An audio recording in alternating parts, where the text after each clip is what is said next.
आज आम घरोई शैली रे बहुत स्वादिष्ट और सहज पोटल तरकारी बनैबा। एही रेसिपीटी कम मसला रे सहज उपाय रे एवं अत्यंत स्वादिष्ट भाव में प्रस्तुत करिबा। भात रुटी किंबा पूरी सहित एहार स्वाद बहुत ही टेस्ट आसी थाए। भिडियोटी को शेष पर्यंत निश्चय देखंतु, जहा द्वारा कोनोसी टिप्स मिस हेबो नाही। जदि भिडियोटी भल लगे ताहले गोटे लाइक और शेयर करिवे। आपण जदि मो चैनल रे नुआ आसीथिबे ताहले सब्सक्राइब करिदेबे। नमस्कार, मु रोजालिन आपण मानंकु स्वागत करूछि आरएस सानवी होम कुकिंग को। पोटल तरकारी बनेबा पई प्रथमे मु एठी आलू आ पोटल नेछि। मीडियम साइज रो 3टी आलू नेछि आ 250 ग्राम पाखापाखी पोटल नेछि। आपण जदि अधिक क्वांटिटी रो पोटल तरकारी बनेबा को चाहुथिबे ताहले सेही अनुसार आपण पोटल आ आलू यूज करिवे। एबे हमें कौन करबा ना, पोटलर एबे हमें चांची की ऊपर लेयर बाहर करि नबा। आपण एमिति पोटल को प्रथमे चांची नेबे, जहा द्वारा पोटल तरकारी टेस्ट बहुत ही बढ़िया आसीबो। एमिति पोटल को चांची सरला परे एबे हमें दुई पट साइड रो काटी नबा। पोटल को हमें एबे डिजाइन ने टिके काटी नबा। तो एठी मु गोटे पोटल को 3 फाळ लेखा करि नउछि। एठी आपण देखंतु मु जेमिति काटुची आपण ठीक सेमिति ही कट लगेइबे। कट करिकि आपण पोटल तरकारी बनैबे। ठीक एही परि भाबरे पोटल को चांची के काटी नबा। एठी देखंतु मु सब पोटल को काटी नैछि। आपण एमिति गोटे पोटल को 3 फाळ लेखा करि नेबे। एबे चलंतु आमे आलू को काटी नबा। तो आलू को एठी मु गोल गोल टाइप रो टिके मोटा रखी के काटुछि। एठी देखंतु आपण भी ठीक एमिति ही टिके मोटा रखिकी आलू को काटी नेबे, जहा द्वारा पोटल तरकारी टेस्ट बहुत ही बढ़िया लगिबो। एमिति आमे गोटे पर गोटे आलू को काटी नबा। तो एठी मो पोटल को जेमिति काटिछि आलू को भी ठीक सेमिति ही काटी नउछि। पोटल को आपण जेमिति शेप रे काटी थेबे आलू को भी ठीक सेमिति शेप रे काटी नेबे। तो एठी देखंतु पोटल और आलू को मु ठीक भाव रे काटी नेछि। एठी मु नेछि गोटे पियाज। ए पियाज को हमें गोल गोल करिकि काटी नबा। एमिति गोल गोल करिकि काटी सरला परे पियाज को हमें गोटे पर गोटे सेपरेट करि नबा। एठी हमें पियाज को गोटे पर गोटे सेपरेट करि नेछे। पोटल और आलू को भाजिबा पई प्रथमे मो गोटे कड़ाई नै जाइछि। कड़ाई टिके गरम होई सरला परे सेथिरा हमें तेल दबा। तो एठी मो रिफाइन तेल यूज करिछि। आपण चाहिले सोरिष तेल भी नै परिबे। तेल ये आमर गरम हो गलानी। एबे हमें सेथिरे धोई के रखी थिबा पोटल और आलू को देई दबा। एबे हमें पोटल और आलू को हल्का हल्का करिकि भाजी नबा। आलू पोटल टिके सिजिबा पई सेथिरे हमें स्वाद अनुसार लूण देई दबा। तो लूण एठी मु गोटे छोट चम्मच देई दोछि। एबे हमें सबुतिक को भल से भाजी नबा।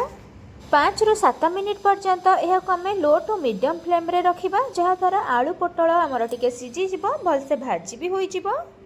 एबे चलंतु आमे चेक करि नबा। एठी हमर 5 ରୁ 7 मिनिट हेई गलानी।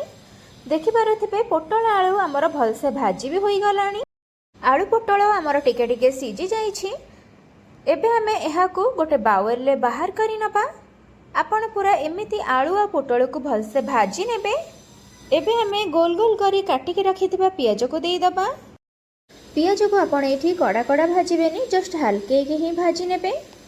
तो एठी देखंतु पियाज हमर भाजी होई गलानी। एबे हमें एहा को बाहर करि नबा। एबे चलंतु पोटल तरकारी पई मसला कसेइबा। तो प्रथमे हमें तेल नै जिबा। तेल टिके गरम होई सरला परे सेथिरा हमें गोटे छोट चम्मच गोटा जीरा देई दबा। जीरा एठी हमर भाजी होई गलानी। एबे हमें सेथिरे कटा जाइतिबा पियाज को देई दबा। तो एठी मो गोटे बड़ साइज रे पियाज को छोट छोट पीस करिकि काटिकि नै जाइछि। एबे पियाज को टिके हल्का हल्का करिकि भाजी नबा। पियाज को एमिति भाजी सरला परे सेथिरे हमें देई दबा गोटे छोट चम्मच हळदी गुंड। स्वाद अनुसार गोटे छोट चम्मच लूण देई दबा। गोटे छोट चम्मच काश्मीर लंका गुंड देई दबा। पियाज सहित मसला को भल से हमें मिक्स करिबा। पियाज आउ टिके भाजी हवा भितरे चलंतु आउ गोटे मसला बनै आनिबा। सेथि पई मु नै जाइछि गोटे ग्राइंडिंग जार। ग्राइंडिंग जार रे देई दबा हमें एबे रसुण। तो रसुण एठी मु गोटे बुदा यूज करूछि। एबे हमें सेथिरे किछि अदा देई दबा। एबे हमें सेथिरे देई दबा टमाट। तो एठी मु गोटे बड़ टमाट को छोट छोट पीस करिकि काटिकि नै जाइछि।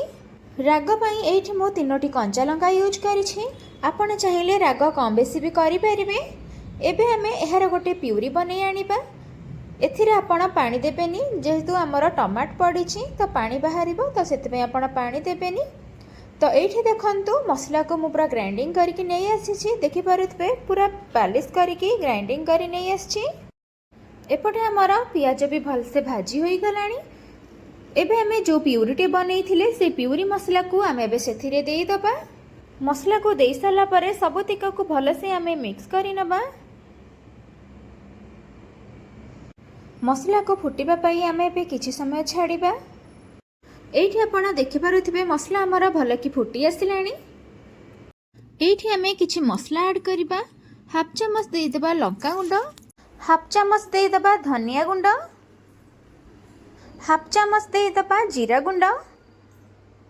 मसला को देई साला परे सब तिका को भलसे आमे मिक्स करि नबा। एहा को आमे किछि समय पई छाड़िबा मसला को टिके कसेइबा पई।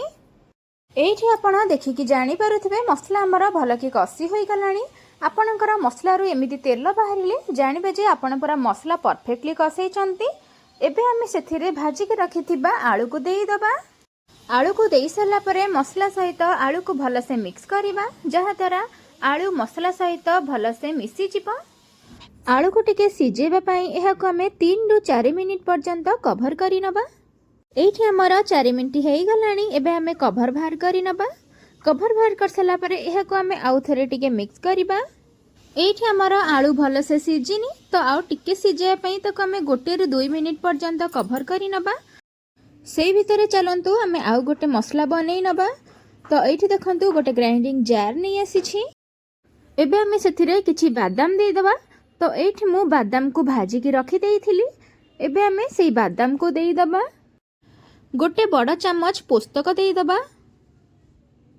एबे आमे एथिरे अल्प किछि पानी देकी एहार गोटे प्यूरी बनै आनिबा। तो एठी देखंतु एहा को मु ग्राइंडिंग करिके गोटे प्यूरी बनै आनिछि। आपण पूरा ठीक एमिति पालिश टाइप रो ग्राइंडिंग करिके नै जिवे। एपटे चलंतु हमर 2 मिनिट हेई गलानी। एबे आमे कवर बाहर करि नबा। कवर बाहर कर सला परे आलू आ मसला को टिके भलसे भाजी नबा। एबे आमे सेथिरे जो प्यूरी में बनैथिले से प्यूरी को आमे देई दबा। आपण निश्चिंत एई मसलाटा को पकेबे, देखिबे एई पोटल तरकारी टेस्ट बहुत ही बढ़िया आसीबो। आपण थरे बनैले बारंबार बनैबा को इच्छा करिवे। एबे आमे एथिरे अल्प किछि पानी देकी एहा को आमे भलसे मिक्स करिबा। वर्तमान पर्यंत आपण मो भिडियोटी देखिलेनी। भिडियोटी केमिति लागिला प्लीज कमेंट रे मते निश्चिंत जणैबे। जदि भल लागिथिबो निश्चय गोटे लाइक आउ शेयर करिवे। एबे पर्यंत आपण जदि मो चैनल ले नुआ अछंती ताहले सब्सक्राइब करि दियंतु। एठी देखंतु भलसे मु मिक्स करि नेछि।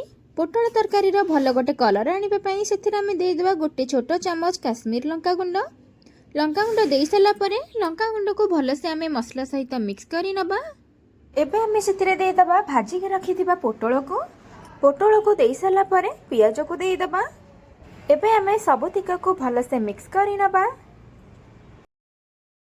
एबे आमे सेथिरे अल्प किछि पानी देके एहा को आउ थरे मिक्स करि नबा। पोटल तरकारी रा जेतिकी आपण ग्रेवी रखिबा को चाहुचंती ठीक सेतिकी ही पानी देबे। 2-3 मिनिट पर्यंत एहा को आमे कवर करिबा, जहा द्वारा तरकारी हमर परफेक्टली बनि जिवो। तो एबे चलंतु आमे कवर बाहर करि नबा। देखिकी जानि पारुथिबे पोटल तरकारी हमर पूरा परफेक्टली बनि गलानी। तरकारी रा भल टेस्ट आ स्मेल आनिबा पई सेथिरे आमे देई दबा धनिया पत्र। तो एठी मु तरकारी हेई सरला परे धनिया पत्र को गार्निशिंग करि नउछि। आपण जदि आहुरी मोर नुआ नुआ भिडियो देखिबा को चाहुचंती पाखरे थिबा बेल आइकन को ऑल ऑप्शन प्रेस करंतु, जहा द्वारा आपण मोर नुआ नुआ भिडियो प्रथमे देखि परिबे। एठी हमर रेडी हेई जाईछि नुआ शैली रे पोटल तरकारी। आपण प्लीज घरे ट्राई करंतु। भिडियो जदि पसंद आसीथिबो निश्चय लाइक शेयर करिवे। रहुछि धन्यवाद।